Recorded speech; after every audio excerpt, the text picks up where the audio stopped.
The room is quiet, the lights are off, and just when your body finally gives in to sleep, your baby starts crying. Not just a soft whimper, but a deep, emotional, almost urgent cry. You rush in, you check the diaper, you try feeding, but something feels different. Because this time, it's not hunger. And that moment right there, that confusion, that helplessness, that quiet panic, that's what so many parents go through, night after night. But here's what most people don't realize. A baby's cry is not just a sound, it's a message, a serious one. And sometimes, it's a message most parents don't yet understand. Babies don't cry randomly. Every cry has a cause. Every reaction has a trigger. But at night, those triggers become deeper, more psychological, and sometimes even more intense. Because unlike daytime, night removes distractions, and what's left is pure sensation, emotion, and instinct. Sometimes, your baby isn't crying because something is wrong in the moment. They're crying because of everything that happened earlier. Too many faces, too much noise, too much movement.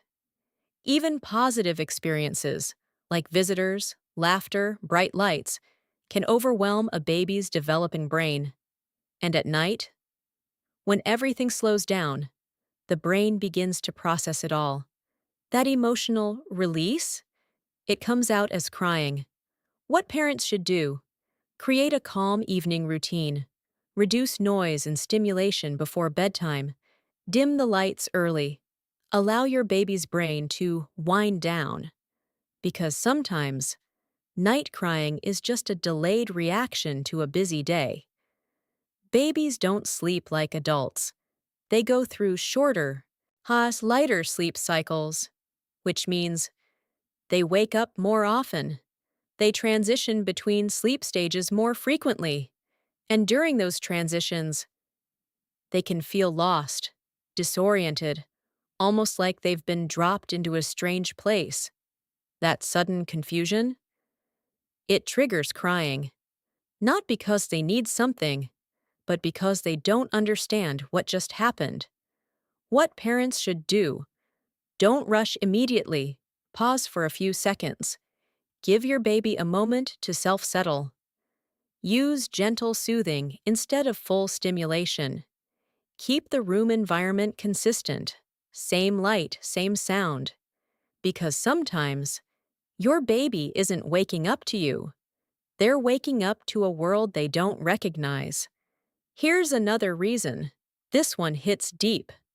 As babies grow, so they begin to understand something powerful.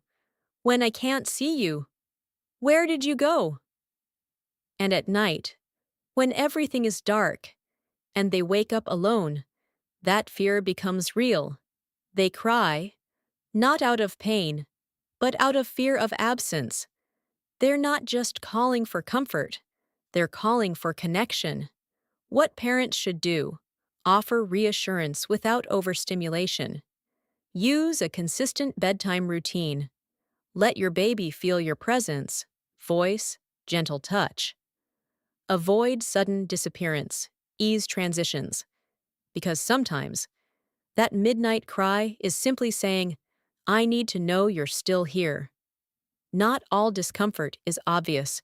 It could be gas or bloating, teething pain, temperature changes, a wet diaper that doesn't feel wet enough during the day, but becomes irritating at night. At night, sensitivity increases. What feels minor during the day can feel overwhelming in silence. What parents should do: check for subtle discomfort, not just hunger. Gently massage the baby's tummy. Adjust room temperature. Look for signs of teething, drooling, chewing, irritability. Because sometimes, the problem isn't big, it's just felt more deeply at night. Another psychological reason is babies are constantly growing, not just physically, but neurologically. Their brain is forming connections at an incredible speed. And during these phases, they can become restless, sensitive, and emotional. It's almost like their brain is upgrading overnight. And that discomfort? It leaks out through crying. What parents should do: be patient. It's temporary. Offer comfort more frequently. Don't assume something is wrong. Track patterns. Growth spurts come in waves. Because sometimes, that cry isn't a problem, it's a sign of development. Another reason that sounds unbelievable is very young babies can experience early forms of fear, not full nightmares like adults, but sensations, shadows, unfamiliar feelings, sudden awareness. Their brain is beginning to interpret the world, and sometimes that interpretation feels scary, so they cry, not because something is there, but because something feels wrong. What parents should do: keep the environment soft and predictable. Use gentle night lighting if needed. Avoid sudden loud sounds at night. Stay calm. Your energy transfers to your baby. Because babies don't just feel comfort, they also feel fear. In moments of exhaustion, it's easy to react emotionally. But there are things that can make it worse. Don't panic immediately. Don't overstimulate. Bright lights, loud talking.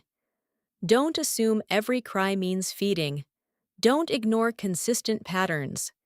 Your reaction teaches your baby how to feel about the world. Calm response equals safe world, chaotic response equals confusing world. Here's something most people don't say. When a baby cries at night, it's not just about solving a problem, it's about building trust. Every time you respond, you are shaping how that child sees safety, connection, love, security. That cry in the middle of the night? It may feel exhausting, but to your baby, it's everything. One day, that crying will stop. The nights will become quiet again. And strangely, you might even miss it, because those small cries were actually small moments of connection.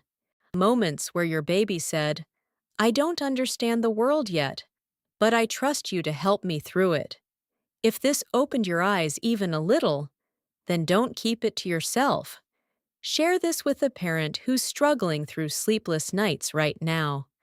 And if you want more deep, emotional, and psychology-driven content like this, make sure you subscribe, like the video, and stay connected.